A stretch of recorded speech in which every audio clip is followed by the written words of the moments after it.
ദിനാനി ദ്വാദശൈതാനി ഗർഭാധാനക്ഷമാണി യത് തത്തദാത്വേ പുത്രകാമീ ജായാം ഋച്ഛതു നാന്യത. യത് എന്തെന്നാൽ ഏതാനി ദ്വാദശൈതാനി ഈ 12 ദിവസങ്ങള് ഗർഭാധാനക്ഷമാണി ഗർഭോത്പാദനത്തിന് യോഗ്യങ്ങളാകുന്നു.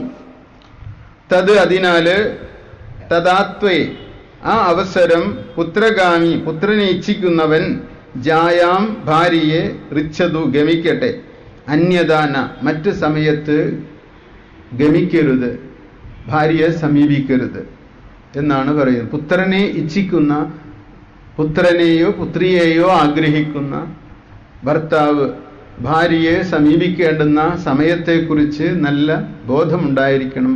ഗാർഹസ്ഥ്യ ജീവിതം സുന്ദരമായിട്ട് തീരണമെങ്കിൽ ജനിച്ചു വരുന്ന കുഞ്ഞ് അംഗവൈകല്യമുള്ളൊരു കുഞ്ഞാണെങ്കിലോ ആ ഗാർഹസ്ഥ്യത്തിൻ്റെ ദുഃഖവും ക്ലേശവും എത്രമാത്രമായിരിക്കും.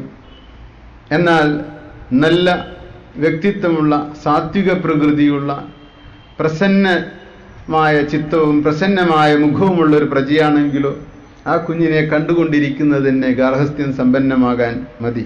ഒരു വിഗ്രഹം പോലെ മനോഹരമായ ഒരു കുഞ്ഞ് ജനിക്കുകയാണെങ്കിലോ അപ്പോൾ കുഞ്ഞിനെ ജനിപ്പിക്കുന്നതിനെക്കുറിച്ചും നമുക്ക് അല്പമൊക്കെ അവബോധമുണ്ടാകണം. ഒരു കുഞ്ഞ് ജനിക്കുക എന്ന് പറഞ്ഞു കഴിഞ്ഞാൽ പുരുഷൻ്റെയോ സ്ത്രീയുടെയോ കാമത്തിൻ്റെ പൂർത്തീകരണത്തിൻ്റെ ഒരു ബൈ പ്രൊഡക്റ്റായിട്ട് ഉപോൽപ്പന്നമായിട്ട് കുഞ്ഞ് ജനിക്കരുത്. ഏറ്റവും സന്തുഷ്ടവും സ്നേഹനിർഭരവും പ്രേമനിർഭരവും ആയിരിക്കുന്ന ഹൃദയം രണ്ടുപേരുടെ അകത്ത് നിറഞ്ഞിരിക്കുന്ന സമയത്ത് വളരെ സമാധാനത്തോടും ശാന്തിയോടും സംയോഗത്തിൽ ഏർപ്പെടുമ്പോൾ ജനിക്കുന്ന കുഞ്ഞ് തീർച്ചയായിട്ടും സാത്വിക പ്രകൃതിയുള്ളതായിരിക്കും. ആ സമയത്തിന് ഏറ്റവും പ്രാധാന്യമുണ്ട്. അതുകൊണ്ട് നാം പ്രജോത്പാദനം എന്നത് ഏറ്റവും ശ്രദ്ധിക്കേണ്ട ഒരു സൃഷ്ടിപ്രക്രിയയാണ്. കാരണം ആ പ്രജ നമ്മളുടെ ജീവിതത്തിൽ ദുഃഖത്തെയോ സുഖത്തെയോ ഉണ്ടാക്കുന്നതെന്ന് തീരുമാനിക്കുന്ന ഒരു നിമിഷമാണത്. ഒരു കുഞ്ഞ് നമ്മുടെ ജീവിതത്തിലേക്ക് കടന്നു വരുമ്പോൾ ആദ്യമൊക്കെ നാം സന്തോഷിക്കുന്നു. അവൻ വലുതായി വരുമ്പോൾ ഒരു രാവണനാണെങ്കിലോ അച്ഛനെയൊക്കെ ചിലപ്പോൾ അവൻ കാല് പിടിച്ച് നിലത്തടിച്ച് കൊല്ലും. അത്തരം ഉള്ള ഒരു മകനാണ് അവൻ വരുന്നതെന്നും കുഞ്ഞായിരിക്കുമ്പോൾ അറിയില്ല. വലുതായി വരുമ്പോൾ അവൻ അവൻ്റെ തനി നിറം പ്രകടമാക്കും. അതുകൊണ്ട് ഏറ്റവും ശ്രദ്ധയോടെ ഇരിക്കേണ്ടുന്നത് പ്രജോത്പാദനത്തെക്കുറിച്ചുള്ള അറിവ് നമുക്കുണ്ടാകണം. അപ്പോൾ ഒരു ശരിക്കും കുട്ടികൾക്കും പ്രീമാരിറ്റൽ കൗൺസിലിംഗ് എന്ന് പറയുന്നത് അത്യാവശ്യമാണ്.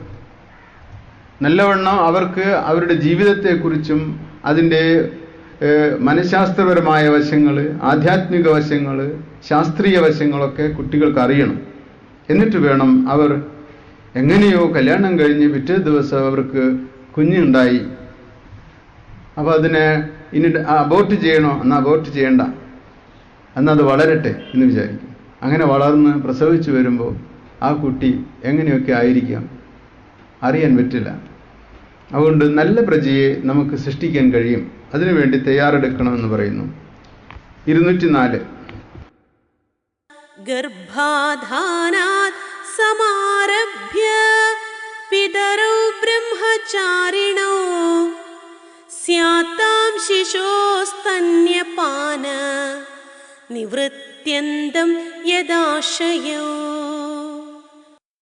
ഗർഭാധാനാത് സമാരഭ്യ ഗർഭാരംഭം മുതൽ പിതരോ അച്ഛനമ്മമാര് ശിശോഹോ കുട്ടിയുടെ സ്തന്യപാന നിവൃത്യന്തം പാൽക്കുടി തീരുന്നത് വരെ യദാശയോ യദാശയന്മാരായിട്ട് ആഗ്രഹങ്ങളെ ആശകളെ ഇച്ഛകളെ അടക്കിയവരായിട്ട് ബ്രഹ്മചാരിണവും ബ്രഹ്മചാരികളായിട്ട് സ്യാദം ഭവിക്കണമെന്നാണ് പറയുന്നത്.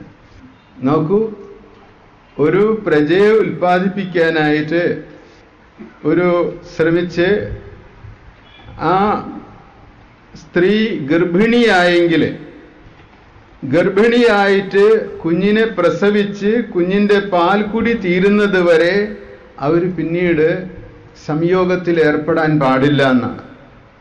സ്ത്രീ ഗർഭിണിയായാൽ ജനിക്കുന്ന കുട്ടിയുടെ പാൽക്കുടി തീരുന്നത് വരെ അച്ഛനമ്മമാര് നിയന്ത്രിതാശയന്മാരായിട്ട് ബ്രഹ്മചാരികളായിട്ട് ജീവിക്കണം.